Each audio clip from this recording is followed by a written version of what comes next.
Hello, Hillsborough. It's Tyler. So I know we say this a lot on this show about certain things being just a fact of life when you live in Florida. And today we're talking about yet another one of those things. It's mosquitoes. When I started telling people we were going to talk about mosquitoes today, I started getting all these questions that people had. I think a lot of people wonder about, why do mosquitoes like people? Or why do they bite me and not my spouse? Why do they fly into my house every time I open the door? Well, how come I can't get them out of my yard? The questions are just infinite. So that's why we decided to bring in our friend Gabriella today from Mosquito Management. She's going to share with us a little bit of insight as to why mosquitoes do these things and a few things that you can do around your home to help limit the impact of mosquitoes, as well as some of the efforts that her department is doing to reduce those populations across the county. So as we approach the summer months, I know a lot of us are going to be outside a lot more. So this is a great conversation you're not going to want to miss.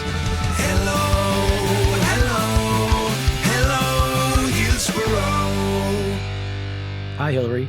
Hi, Tyler.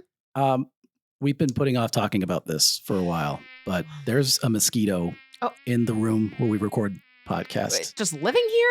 And I've been feeding off of us? I've been trying to catch it for weeks, but that's the worst. I always wonder. It keeps doing that thing where it just runs past your ear and makes that little buzz noise. It's the worst sound ever. I just hate it because every time it flies past your ear, then you open your eyes if you're like sleeping and then you're like, where is it? And you can never see it. It's like it just immediately disappears. And then you close your eyes again and then it goes past your ears again. And I know it's not going to help, but I just swat my ear a lot. It's like an elusive bug. And then you end up doing that like clap all around and you look like crazy. Yeah, like you do right now. Yes. Exactly. But then also when they're in your car, because I swear I'm going to get like a car accident at some point. I know. Because when they're in your car, you want to like do the clap thing, but then you have to steer at the steering wheel. When they're in my car, they just grab the keys and drive away. You're just like, just bite me. You have to succumb to it. But it's fitting that we're talking about this now because our guest today is going to help us understand a little bit about why mosquitoes are the way they are and kind of what we can do to lessen the impact. Yes, Gabriella with Mosquito Management is here with us, and she does give us so many fun facts about mosquitoes that you never thought you wanted to know, but now you're going to sound super smart at the dinner table. And also ways that the county helps control our mosquito population to keep us all safe. That's what's most important. Yes. Well, let's talk to Gabriella. Hello, Hillsborough. Hey, Gabriella, thanks for being here. Thanks for having me. So you work with mosquito management, or sometimes called mosquito control. So how do you control mosquitoes? Well, it's tricky. We try to make sure we're controlling the diseases they spread more so than the mosquitoes themselves. We want to make sure we're controlling how many are out there if we can get that number down. It's pretty impossible to unfortunately get rid of and control mosquitoes as we've tried for a very long time, but we are here to help out and help get rid of as many mosquitoes as we can, help protect the public. We're a function of public health, so that means we are trying to make sure mosquitoes aren't making anybody sick. We're trying to prevent any of that spread. Day to day, our inspectors go out all around the county checking what we call larval production sites. Those are things that are going to be barrels, ponds, things like that, where we think mosquitoes are going to be breeding. So they respond to requests from citizens, and they will check in with all of those different spots to make sure they can catch any mosquito breeding before mosquitoes hatch off. And not all mosquitoes are bad, right? Right. Mosquitoes are actually pollinators as well. So they get a pretty bad rap. And fortunately, a lot of them do not harm us. Some of them can be annoying, but most of them are just trying to feed off of animals. And that's actually only the females as well. The females just drink our blood because they need protein to make their eggs. Male mosquitoes don't drink blood at all. They just act as pollinators and drink nectar. What are you guys looking for when you're looking for mosquito breeding? So we're looking for any standing water. Mosquitoes only need about an inch of water to go through their whole life cycle. So we're looking for things like tires that are left out, ponds, different ditches maybe that haven't been draining, anything where even just a little bit of water can be. Those are sites where we can find mosquitoes. And so we're always keeping an eye out for those. So in our backyards, we can do things to help prevent having mosquitoes there, and standing water is one of them. But you don't even think, like when you go in your backyard, you might notice areas that have standing water that you never saw before, like plants that hold water Exactly. Like, what's that one called? The bromeliad or whatever? Bromeliads. Yes. Yes. They have their Those little leaves are devils. just perfect for holding water. Yes. And unfortunately, that means they're perfect for mosquitoes. So while they look great and are nice to have in the yard, they are one of the worst things for having mosquitoes in your area. And there's a couple things you can do about that. For instance, flushing out the little cups of water once a week or every couple days to make sure you're interrupting what we call the life cycle. So if mosquitoes can't get from egg to adult, they can't hurt us. So if we can stop them before they become adults, then we can get rid of them. Even like if you have a fire pit that holds water. If you don't like mine, you can, it's not a fancy one. So when you're done with it, you need to tip it over because it will fill with water. And I've noticed mosquitoes breeding in there before. Well, yeah, there's those things that you see are capable of filling up, but then there's other things like, just an example from my house, it rained and I have a grill cover and the rain found little pockets to puddle up on the grill that I didn't even know were there. Oh yeah, for sure. Yeah, we're just breeding them. Yeah. Without even knowing. Yeah. So, and they don't travel far, right? Like the mosquitoes that are in your yard are like your mosquitoes kind of thing. Yes. So they'll Isn't that travel up to a mile or so, but not too far.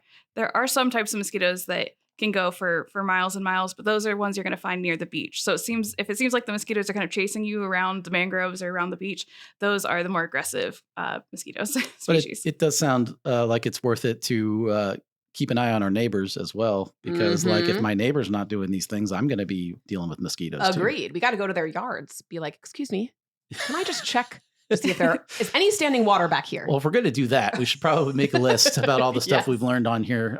Right, exactly. Are you recycling properly? Yes, we can ask them a lot of questions. Exactly. And that's one of the big things that makes education about mosquitoes so important is we can come and do inspections. Our inspectors can check for breeding. They can go to houses, neighborhoods, things like that. But unless you get rid of the source, you're going to keep having mosquitoes. So we can do our part, but we need everybody to do their part as well. And that means dumping and draining any standing water you have in your household or outside. Think about even kids' toys that get left out in the rain. All that they need is that little tiny bit of water, and you've got your own mosquitoes. So you want to make sure you're always dumping and draining at least a couple times a week because they can go through their whole life cycle in as little as 7 to 10 days. So you want to interrupt that cycle. I did not know it was that quick. I know. That is fascinating. And those are things people should be doing around their homes to keep things under control. You guys have to do things all over the county that you can't just tip over a wetland. So so can you talk about those efforts and what tools do you guys use and how do you keep track of all this? Sure. So we keep track of everything via our request map, and actually county residents can go and see that map on their own. You can see where we have planned sprays, and you can even get notifications for when we are going to spray. Basically, we do a couple different things. We have what's called larviciding, which is when we're attacking them before they become the adult mosquitoes. That's going to be our inspectors going around and treating retention ponds, things like that. In terms of those wetlands, we have our helicopter. So if you've ever seen our big blue and orange helicopter flying around, it's flying pretty low. It might look a little weird, but it's just there to help make sure we're getting rid of mosquitoes. We put out that larvicide, and it's a natural bacteria that just targets mosquitoes, so it's safe for people and animals, things like that. And we go over the coastal areas with that. Cool. What does that stuff look like when it comes out of the helicopter? So it's kind of the same thing as what you would put in a bird bath. If you've seen those dunks from Home Depot or any stores, it's that same type of thing. It's called BTI, and it is a bacterium that affects the mosquito's gut. So it's safe for all other animals. It naturally occurs in the soil, and it kind of just targets the mosquito's digestive system. Why do mosquitoes love people so much? So there are some people that mosquitoes bite like crazy. Mm-hmm. And then some people they weirdly leave alone. I don't know the science behind it. Not going to pretend to. Guess who's who? So yeah, well, no. So I feel like, do they bite you a lot? I feel like they did. No, guys, they don't bite me either. Really? Yeah. Maybe they don't bite podcast hosts. I was going to guess you get bit all the time. No, I literally I don't get will bit. go outside and my husband and my kids are there. And they're like, I got to go inside. I'm like, why? They're like, I'm getting bit like crazy. Oh. And they don't touch me. Laurel, Yeah. come over here a second. Yes. Yeah. We need to. Yeah. Yes, please. Hello. Okay. This is Laurel. Say hi. Hi. We were just talking the other day that you get bit all the time. They love you, and go. Yes. So I did the 23andMe DNA test, and it actually came back as a trait. It said that I'm more likely to get bit by a mosquito, and I'm the spouse that does, and my husband is also just completely left alone. It's very unfair. Wait, I'm fascinated now. Because you're together, like you're in the same Yes. place, and the mosquitoes have more than one option, and they just go for her every time. Wow. That's how it is. Yeah, my wife is. Yeah, we're the same way. Wait, so Gabriella, which one are you? I'm somebody that doesn't typically get bit too much. Oh, poor Laurel's the only one in the room that gets bit all the time. And there's actually a couple of reasons for that.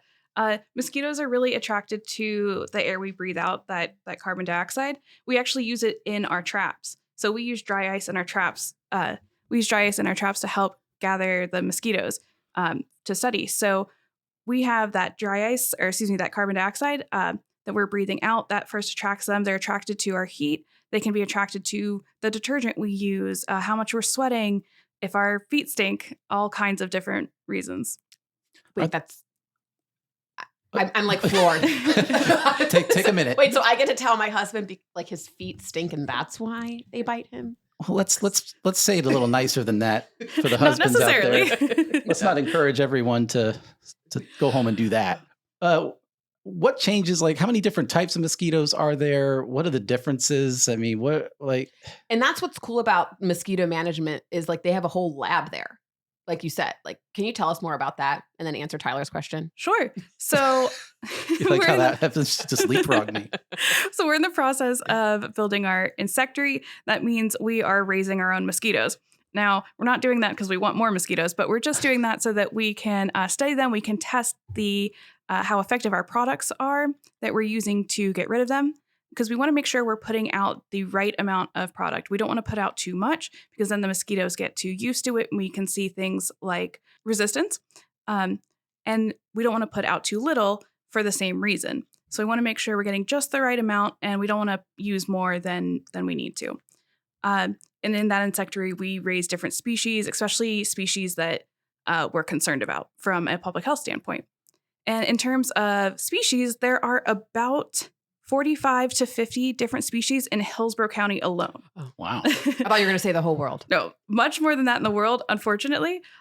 Fortunately, not all of them like to bite humans. A lot of them like to go after birds, frogs, things like that. We've got close to 90 species of mosquitoes in Florida, but 45 to 50 in Hillsborough County itself. And Wow. about 3,000 or so worldwide. How many of those would you say people are constantly on the lookout for or like actively working against? In Hillsborough County, about 7 to 8.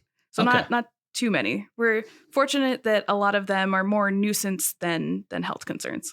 What if I have a swimming pool? I mean, I don't, but I would imagine that you don't want a pool. You want a friend with a pool. Right, exactly. That's his motto. Hillary, do you have a And pool? I have a pool, so Hey, yes. there you go. All right. How many times have I been invited over? None. Well, I mean, Zero. listen, the time is coming. We will. I'm working actively on an invitation. On podcast pool It's just party. like a lot of graphics I'm putting on there. Maybe there'll be a mosquito. Yeah. I would assume that like a giant pool of water in behind your house would attract mosquitoes, but is that the case, or does chlorine kind of counteract that? So that's a great question. Chlorine does counteract it. So as long as your pool is working, there's chlorine in it, and the water is circulating, it's not going to be a problem for mosquitoes. Mm. But say during the recent hurricanes we've had, a lot of pools got destroyed and are just sitting there with no circulation, no chlorine, no anything like that. Those are going to be huge breeding grounds. So in that case, would you recommend the mosquito fish that y'all give away? Yes. So mosquito fish is just a type of fish. We see them in most of our ponds and any kind of fresh water we have in Florida. They're native to Florida, but we hand them out at our office by appointment, and we do huge giveaways in the summer. We'll be having giveaways this summer once a month from March all the way to August, where we hand out these fish, and they're really cool because their mouths are shaped in a way that they can scoop the surface of the water and eat all of those mosquito larvae that are stuck at the surface. So like I said, mosquitoes go through their life cycle in water. They have to still breathe air. So they're always at the water surface. And that's where the fish can come and swim. And each little fish only grows up to about 2 inches, and they can eat 100 larvae a day. Wow. That's awesome. So you can put them in like a pond or a bird bath or something? I mean, Yeah. So you want to put them in permanent bodies of water. You can put them in rain barrels. Sometimes people put them in troughs. But yeah, ponds, anything that's going to have water in it year round, and you're concerned about mosquitoes. So you can come to the facility, which is where is it in the county? So we're right next to Tampa Executive Airport. So Eureka Springs area. Okay. So you can come there by appointment, and then you Yes. can pick up some mosquito fish. Yes, we'll work with you. We'll give you a call or an email and let you know that we would like to give you the fish, and we'll ask questions about what size body of water you're putting it in, things like that, so we can get you the right amount and work with you to get the best solution. And they're for free. And they're for free. That's awesome. And then you also mentioned there's events in the summer that Yes. you can attend as well. Yes, we have events one Saturday a month from March all the way to August. And at those events, we'll have our mobile education trailer that you can come see. They're great to bring the family to. And you just have to have your Hillsborough County ID, so that address on your driver's license. And you show that to us. We'll give you the fish for free. And you can get to kind of explore the trailer, get to speak with our staff, and have your questions answered. Yeah, and it sounds like we all have to do our part as a county, but then you guys are also doing amazing work over there. So where can we learn more? Do you have a website?